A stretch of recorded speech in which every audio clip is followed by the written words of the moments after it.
Hey, welcome to What's the Tea, the TransLink podcast. I'm your host, John Chang, and today we've got a one-on-one with the CEO of TransLink, Kevin Quinn. Let's tap in to What's the Tea. The next station is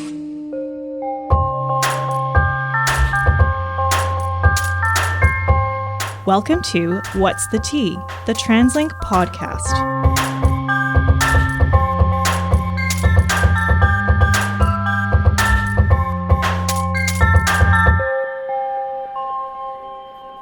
All right, so here we are. It's the final episode of season 4, and I still can't believe that we've even done 4 seasons of the podcast up to this point. But since we began, we've met with so many different people across the TransLink enterprise. SkyTrain attendants to bus operators, mechanics, engineers, transit police chief constables. We've met with incredible people. But today, very, very exciting news because we are joined by a man who really needs no introduction. He is the TransLink CEO, Kevin Quinn. You see him at press conferences. You see him telling the TransLink story wherever we have an opportunity to get that story out. And so it is my great pleasure for the first time making his What's the Tea debut, Kevin Quinn. Kevin, thanks so much for joining us today. Thank you so much for having me. Really happy to be on the podcast. I'm really happy that you're here. It's something that I've been trying to build up all the courage and confidence to do. We're in our 4th season, so I felt like I'm finally at a point where I can do this. And so really, really happy to have you here. And I know our listeners have been very curious, when we're doing media events, for example, you are a true celebrity. Our listeners, our customers. I don't know about all that. Well, they want to get to know more about Kevin Quinn. So sure. I think this episode is going to be very useful in sort of peeling back the curtain a little bit and getting to know Kevin Quinn on a more personal level. With that said, sir, are you ready for this? Love it. Let's do it. Okay, let's get to know Kevin Quinn. First of all, away from his role as CEO of TransLink, but we'd like to maybe have you take us through your story. Like, how did Kevin Quinn become the TransLink CEO? And where does that all begin? Your background in transit planning. Maybe take us off there. Yeah, sure. So, I grew up right outside of Washington, D.C. in a suburb called Silver Spring. Ended up moving to Baltimore. And really my first job out of getting my master's degree was in community planning. So I was a community planner. So think about, planners shepherding projects through a land use and a zoning process, real estate projects. But what that meant was I was out in the community 3-4 nights a week, really engaging with community members, getting up and in front of people and talking to them about tough subjects. I mean, Baltimore is a charming, lovely place. It also has its issues. It is plagued by violence and crime. And so it's a tough place. So I did that for a few years, and that was a wonderful experience. I then moved into rural transit planning.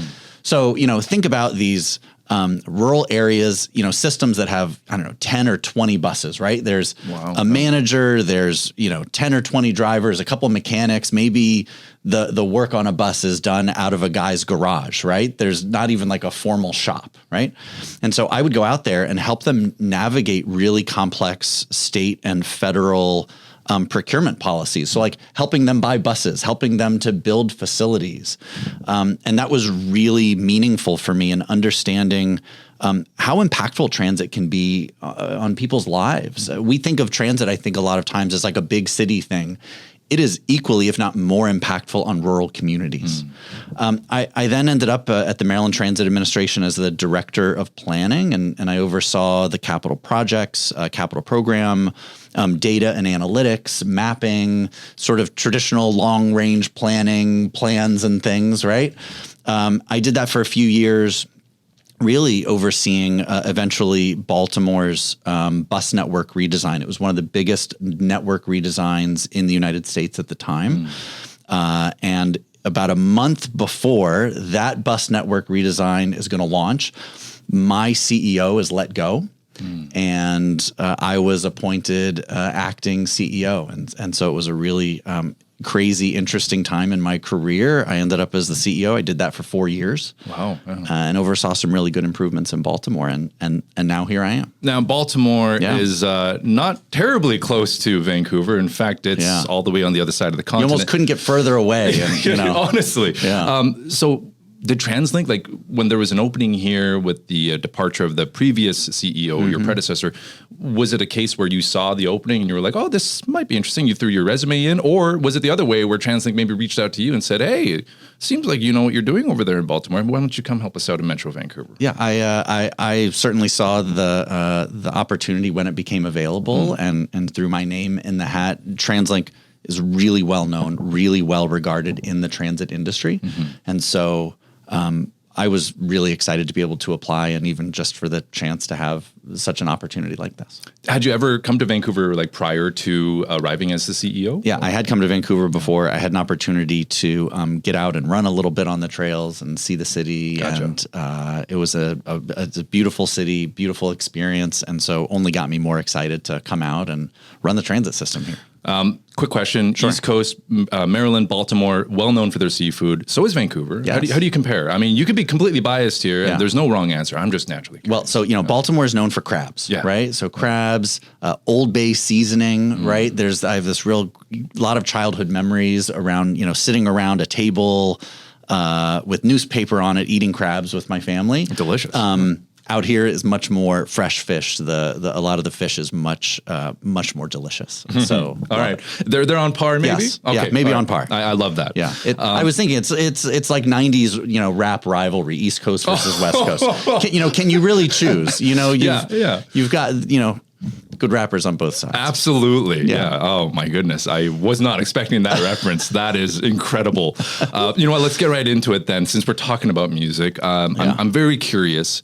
And I thought about this myself when I'm just walking down the hallway and I happen to pass you and I said, what about Kevin's listening to right now? Because every now and then you got your headphones in. I know you're in meetings like 90% of the time. Yeah. But when you're not at meetings and you've got a bit of time to maybe listen to music that you really appreciate, what is that? Your favorite song, maybe your favorite band, favorite album, any of those three if you want to share that with us. Sure. So lately I've been listening to a lot of Khruangbin. I don't know if you're familiar with the band Khruangbin. I'm not going to pretend you should check it out.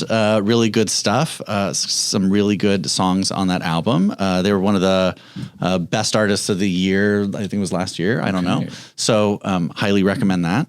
Otherwise, I think I lean in sort of a folk rock kind of genre of I don't know, Iron and Wine or Camp or, some of these other artists. But I love some good pop too, some good rap, Yeah. I a lot of genres. Well, when Taylor Swift was in town for the Eras Tour, we definitely saw you dropping a number of references when we had you out for speaking opportunities. So the man knows how to be agile, but starting to think that rock happens to run in your family because your son plays in a rock band. He does. Maybe share with us a little bit more about that. Give a shameless plug here while you can, because I'm sure our listeners would love to check out your son's band. Yeah, absolutely. So my son Jack is 12. He's a drummer in a band called the Coyotes, and they've developed quite a following around Metro Vancouver and played a number of shows. They'll be playing. Let's see, the Golden Spikes Festival on Canada Day weekend. Love it. In Port Moody. They'll be doing actually the Port Coquitlam Car Free Day in September. Right. A number of shows coming up. You can follow them on Instagram at coyotes.the. And you can imagine, Blink-182, Metallica, some Paramore. Love that. Some Foo Fighters. Yeah. So a lot of covers of that kind of a genre, but also really starting to come into their own and develop and write original music as well, which is really exciting to see these kids come together and become a really great band.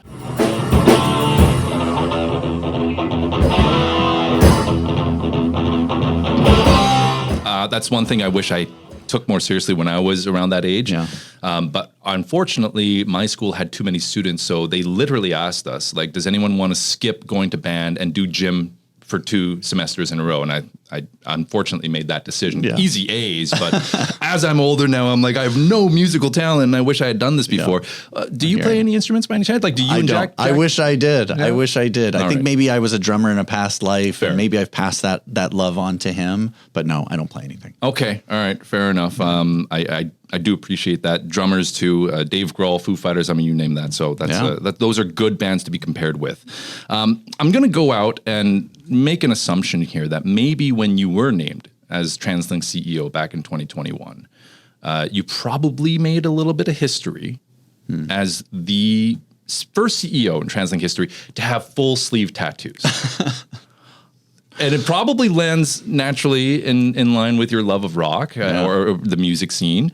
I'm wondering, could you share with us what those sleeves look like and maybe just kind of explain what those tattoos mean to you? Yeah, sure. I mean, so, it's a big moment, folks. It's nothing crazy. We'll sort of unveil the sleeves a little bit. So, I wish I had a really good story for you here that, this symbolizes my leadership journey or that it represents, all the transit systems I've ever ridden on. Right. I wish I had something. It's a series of geometric patterns and mandalas. Maybe if you were to push me, it represents a bit of balance and order versus, I don't know, maybe chaos and a little bit of mischief. So there's not much more to it than that. My right arm I had done in Baltimore, so arrived here in Vancouver with that. And then on my left arm, I was looking for an artist here in Vancouver. And so big shout out perhaps to Crystal at Dark Ocean Tattoo. She did a great job. And I have to say, it's a bit of an equalizer. When you go into a boardroom, it's a great icebreaker. When you go into a shop of mechanics and bus operators, and you can kind of sit around and compare tattoos and talk about tattoo artists that you like and what your next tattoo is going to be. It's a great way to talk to people and approach them on a real human level. Right. And so I'd say it's been extremely beneficial in my job to have tattoos and to just approach people as normal people, as fellow humans, right? Well, I love hearing that actually, because again, most of the time when you're out in the public, you'll be wearing a suit and it's hard to tell that you do have these incredible tattoos. Now, another question that I know our listeners are dying to know, Kevin, what's your signature dish? Like when you are tasked, my food. When you got to make dinner for the family, it's time that we check out what Kevin's like in the kitchen. Like, what's your go-to item to whip up there? Yeah, so there's probably two, and I think of them because they start with dada. So there's dada's mac and cheese. Okay. So I make a special mac and cheese, and there's also dada's pancakes. Okay. And so the special ingredient in dada's pancakes is orange juice. I thought it was going to be love. I know, and love. But orange juice. So yeah, put a little orange juice in there as a bit of a sweetener in the pancake mix. So those are probably the two signature dishes that my family knows me for. I mean, I think you got your breakfast covered, and you've got your lunch, dinner covered. You're good. You're set. You're good. What else do you need? That's all you need right there. Okay, fair enough. No veggies at all included. But I know there's no vegetables, right? We'll skip over that. It's just pure dead as carbs, right? That's all it is. Love it. We actually, I tasked our research team, which really is just Anita Bath, our senior manager on my team. She came up with some interesting stats that I'm going to throw your way real quick. All right. So we did some digging, again, Anita. Last year, you had a total of 303 trips on the system using your Compass card. You tapped that card 899 times. Impressive. However, your daughter beat you out 373 trips. I got to know. Is there like some kind of competition going on in that Quinn household? Because right now she's got bragging rights over you. Yes, that's true. We didn't need to bring this up. The fact that she beat me on this. She's going to love hearing this. I don't love that. We're very competitive in the Quinn household. We are a big transit family. I do take transit a lot. I take the SkyTrain and the bus every single day. My daughter takes a couple buses to school every day. We are a big transit family. She and her friends are not shy about giving me feedback on the transit system and where we need to make improvements. Right. But absolutely. And all of those trips, I do think give me some perspective on the system. It's a great opportunity to interact with operators, with SkyTrain attendants, with staff that are out on the system. It's an opportunity to experience in real time what all of our riders experience every single day, and to come back and question staff and make improvements to fix things that need to be fixed. So, again, I appreciate you bringing that up. My daughter Iris will love hearing that she has beaten me yet again in her transit trips. Well, again, those are 2024 numbers. So 2025, we're not finished yet. So maybe we'll see exactly what happens when we get the stats for next year. But just want to dig on that just really quickly. That means you do actually take transit to work every single day. I do. That's what you're saying. Yes. Yeah. Every single day to get to Sapperton. I live in Coquitlam and take transit every day to get to Sapperton, where our headquarters is located. And it's great to be out on the system every single day and see what's going on.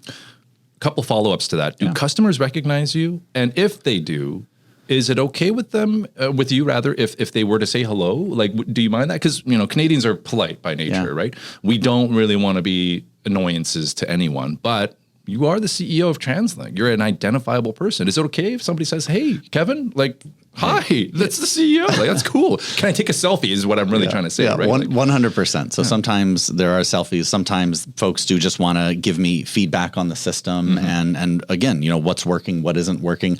I've also very much had it where I've had a TransLink jacket on and someone says, hey, do you work for TransLink? And I say yes. And they say, here, I found this umbrella on the system. Could you take this to the lost and found? And I say, yeah, sure. I'm happy to help. Just a guy working for TransLink, and that's fine. That's great. And I'm happy to, get that umbrella back to that person. Amazing. Yeah. Amazing. At the, what is it? The Waterfront Lost and Found Center, Alan? It's Stadium Chinatown. Yeah, that's it. Thank you very much. But indeed, I hope that person got the umbrella back. Yeah, that is it.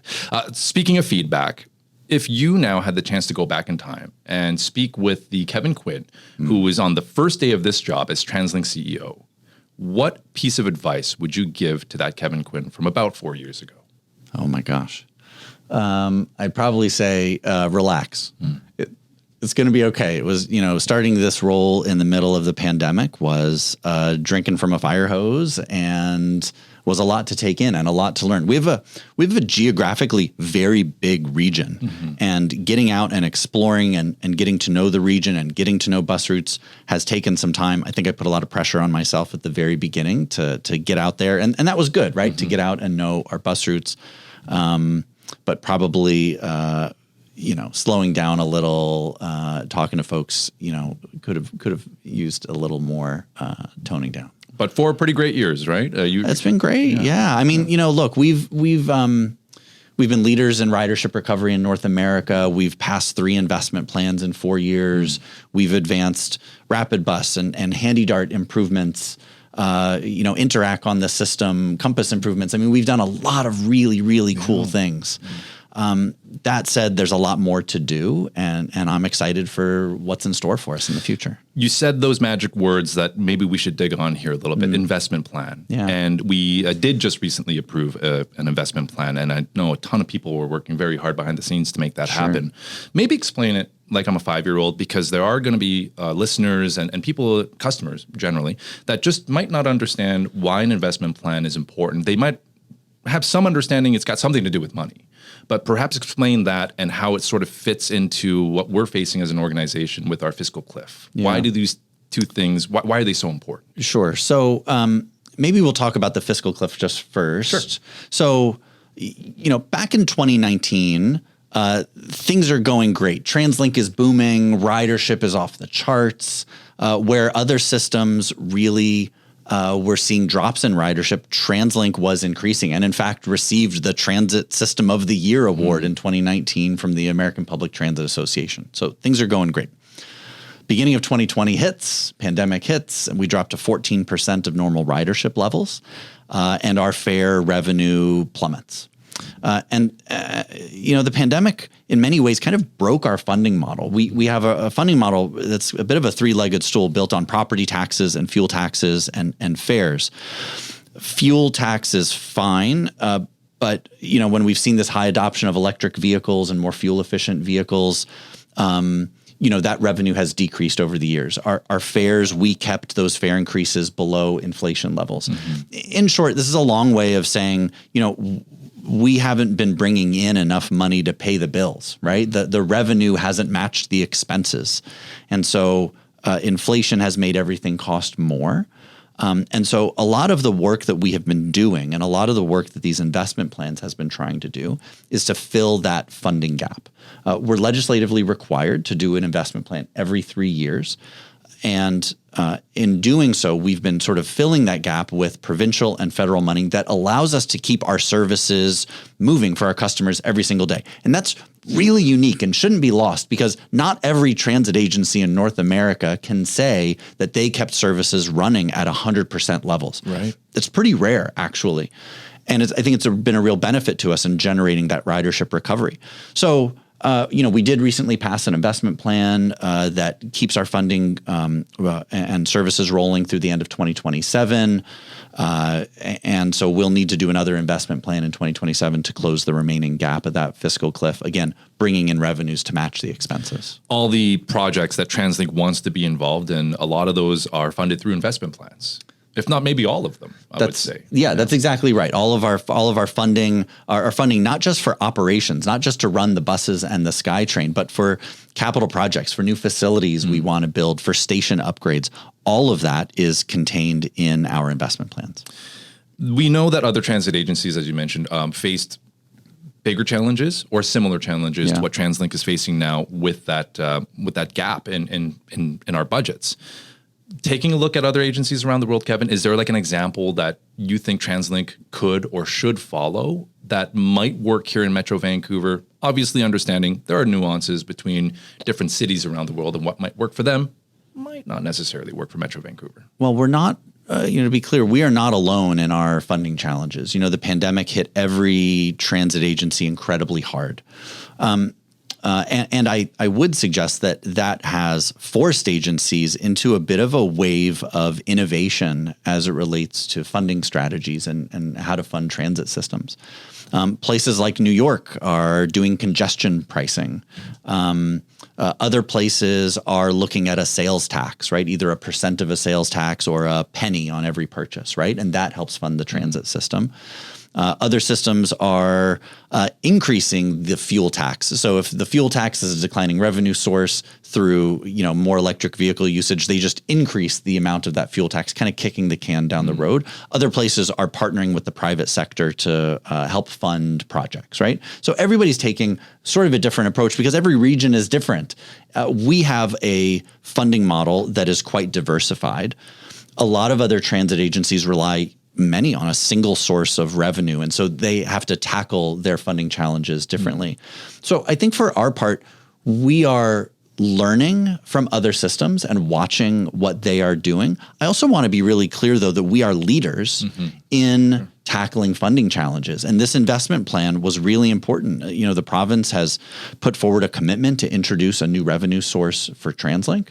That's going to be really important for us and our search for a sustainable funding model. For us, stability is the key. We want to provide stability for riders. We want to have a stable financial model that allows us to provide reliable, predictable service both today as well as into the future. And what about TransLink also expanding into real estate development? I mean, this is the first kind of project that I've seen like TransLink do like this since I lived here, which is almost my whole entire life.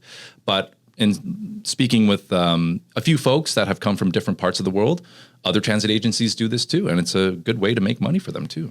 That's right. Hong Kong is the big example where real estate development, real estate investment is used to fund a lot of capital projects and system upgrades. We started a real estate development program a couple of years ago. We have one project underway right now at the corner of Broadway and Arbutus, a partnership with PCI Developments. We're really excited about that. That's our first one. And we've identified several other sites where we have a critical mass of land to be able to do very significant real estate development. We see that as a new revenue source. We talked about those other revenue sources that we have. We see real estate revenue as a new one that we can tap into to help fund our system, to help fund expansion and keep our system moving. That real estate development is going to be a key piece of our revenue going into the future. If you had told like 15-year-old John Jang that one day TransLink could be his landlord, he would have said, "What are you talking about?" But that is the reality as we move towards here into 2026 and beyond. And I think diversification is such an important thing. Absolutely. For so many different things. Bring it to another lane here just a little bit. What's the philosophy for the work that we do every day? I'm curious. Is it about making sure the regular customers that we have keep coming back, or do you go a different approach in trying to make transit a more attractive option, perhaps for people that might have a misconceived idea about what transit is and don't naturally take it every day?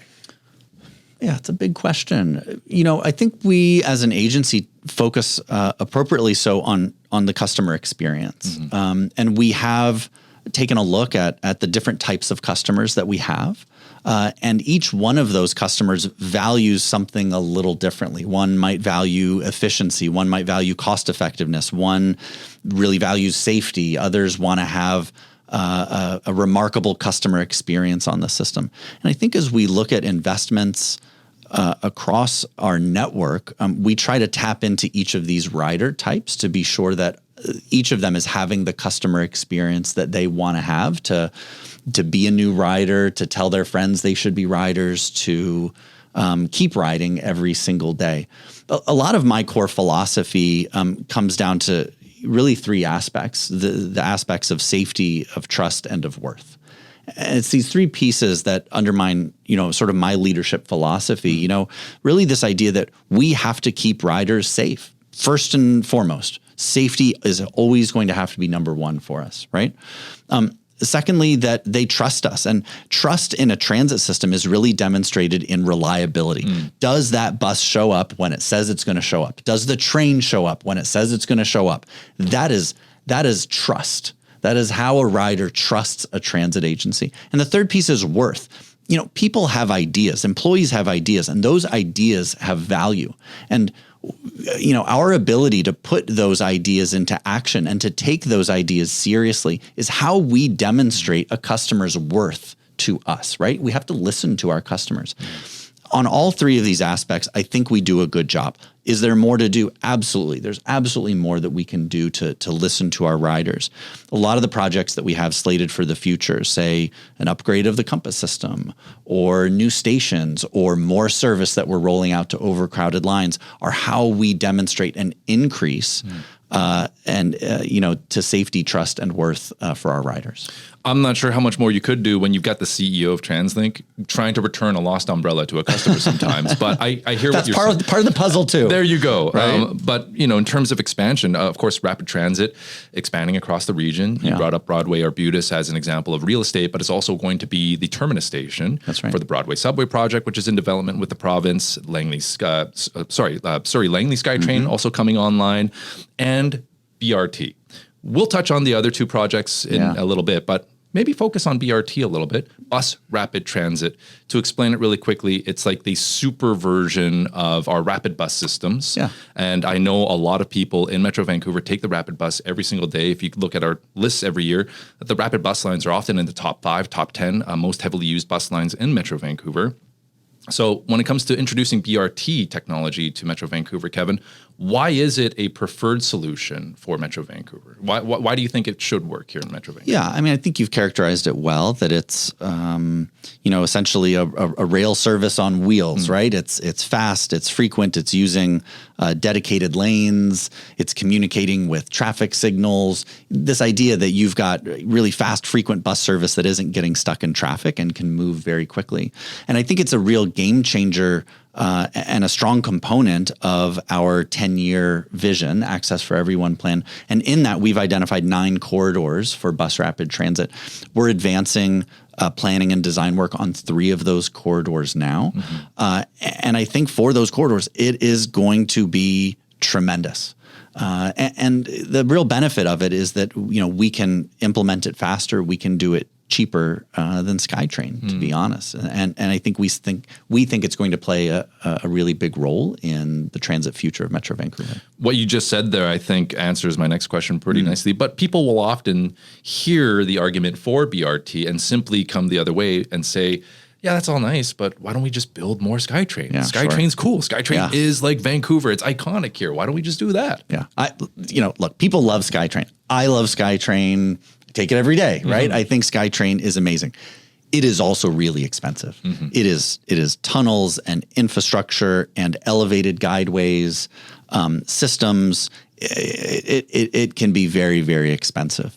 BRT can be constructed for a fraction of the price at a fraction of the time. And here's the other thing. The other argument that I would make to folks is it's not to say that BRT has to be the end solution for that corridor. That there are many systems they put in place at BRT. The ridership grows. They find that BRT isn't quite enough to handle it, and it gets upgraded to a rail line, right? And you can build BRT in such a way that it doesn't preclude that becoming rail in the future.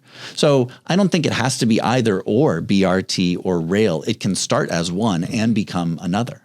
Having grown up a little bit in Seoul, South Korea, and having visited there not too long ago, took the BRT in Seoul. Wonderful experience. And I always thought that like the subway system was tremendously good in Seoul. And of course it is, but there were a lot of times where actually taking the BRT was more efficient, faster and more reliable than actually taking the subway, because the subway in Seoul has so many stops along the way. Yeah. BRT is nice and efficient. That's right. It's very efficient. And here's the other thing, it's flexible, right? So let's say, you've got BRT going down a corridor and a new job center opens up and you want to route the BRT over to that new job center. Easy pivot. Right? Yeah. You can just pivot it, right?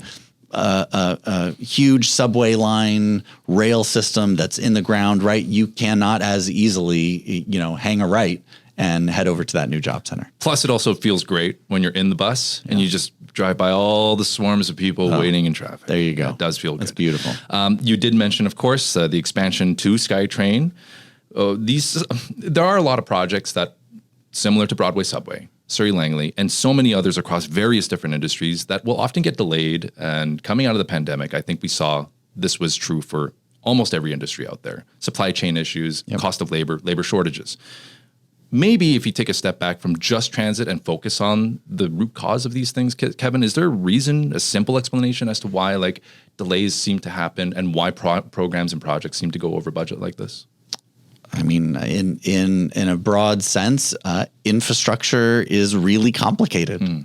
There are utilities, there's permitting, there's labor costs, material costs. The pandemic, we saw material shortages, we saw labor shortages.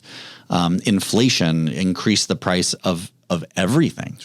And so that causes delays to projects. And so, I think for our part, we've tried to introduce, new project management practices. We do a different type of risk analysis than we did 5 years ago to try to get ahead of this and to be sure that when there are delays, that it impacts our projects as least as possible. I mean, here's the thing.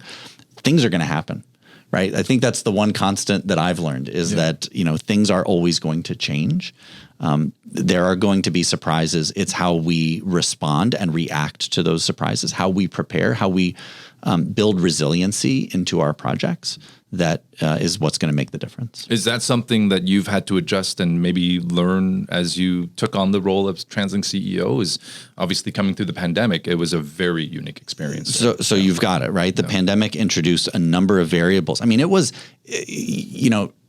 worldwide, and especially in the transit industry, it was the largest crisis the transit industry has ever faced, both from a ridership perspective and a funding perspective, but also from a capital delivery perspective. It introduced new variables and things that we've never had to think about before. And so, yes, did that require, some learning and some rethinking and getting the team together and say, how are we going to approach this differently? Yes, 100%.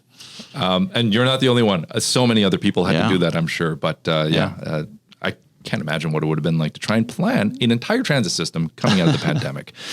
In conversation with Kevin Quinn, the CEO of TransLink. Kevin, of course, it's impossible to predict the future. Some things are easy to predict. Toronto Maple Leafs getting bounced in Game 7, easy to tell. However, when we are trying to predict 2026, we know one thing is for sure. The world will come to Vancouver. The FIFA World Cup. I can't wait personally as a sports fan, but it's going to take a lot of work for TransLink to make sure we're ready to handle that kind of a workload. So how are we preparing for something like that? And have you seen or done anything like this before? Maybe going back to Baltimore, having a large international event like this? Yeah, I mean, so we are incredibly excited to host FIFA. I think it's a great opportunity for Vancouver. It's a great opportunity for TransLink to show what we're made of, right? And to welcome people onto our system so that they arrive and say, wow, that was an incredibly seamless experience. So I think for us, it's a bit of operations planning. It's planning around our compass system. It's recognizing that not everyone coming to this region speaks English. Mm-hmm. And so what are we doing from a signage perspective, approaching things from a multilingual perspective, right? We have had some recent examples. We did host the last 3 Taylor Swift concerts. We were able to clear, 50,000 people out of the stadium, that many of which were taking SkyTrain. We cleared our platforms in 45 minutes. That's something to be really proud of. Yeah. And that was a bit of a test run for us and how we were going to handle some really large crowds. We've had some other big events. We're going to continue to have big events, but I think our team is well positioned to really be able to handle FIFA successfully. I'm really having a hard time trying to predict what's a more rowdier crowd: Taylor Swift fans, Swifties, or like soccer hooligans. I'm going to go with soccer hooligans. Okay, that's probably the right answer. But yeah, I'm excited to see what that's going to look like. You are from Maryland. Yeah. USA versus Canada. You're the CEO of TransLink. You work and live in Metro Vancouver. Which team are you going to support if they end up facing off against one another? How is that going to look? Yeah, I have no alliances. We're going Team Canada, whichever way it lands. All right, that's perfect. That's all we really wanted to know. Yeah, there you go. Kevin, before we wrap things up, for the listeners, for the watchers, the viewers, what's the one takeaway you want them to leave this conversation with? Maybe learning something new about you, but also feeling X about TransLink. What should that X be? I think people should know that TransLink is an organization that really cares. It's a very mission-driven organization that is really quite dedicated to providing an amazing service for Metro Vancouver. I think that we are a gem of a transit system here in North America. I think we are absolutely one of the best. On the other hand, there's work we need to do. We do have overcrowding on our system. We have an investment plan that is is providing funding to allow us to expand service. There are issues that we need to tackle, and I think people should have confidence that it is a team and an organization that is just so dedicated, incredibly dedicated to our customers, to our employees, to providing a great customer experience, and listening to our customers, to the needs that they have, and knowing that they've got a transit agency that's on their side. I know I really appreciate you coming on this podcast. I'm sure that our listeners will really appreciate it as well. A chance to get to know you a lot more. Sure. And learning things about you that I had no idea before. So thank you. Really appreciate the time here today. He is Kevin Quinn, CEO of TransLink. Thanks again for your time. Hey, thanks so much for having me. This was a lot of fun. Kevin Quinn is the CEO of TransLink, but in truth, TransLink is all of us. From bus operators to mechanics, from planners to analysts, SkyTrain attendants to CEOs. We are TransLink because you are TransLink. Whether you're in the bus or on the train, whether you're coming home or if you're going to work, our promise to you is to always put you first. Your safety, your time, and your connections to the people and places that matter most. So, on behalf of the entire TransLink enterprise, thank you for taking transit and have a safe trip.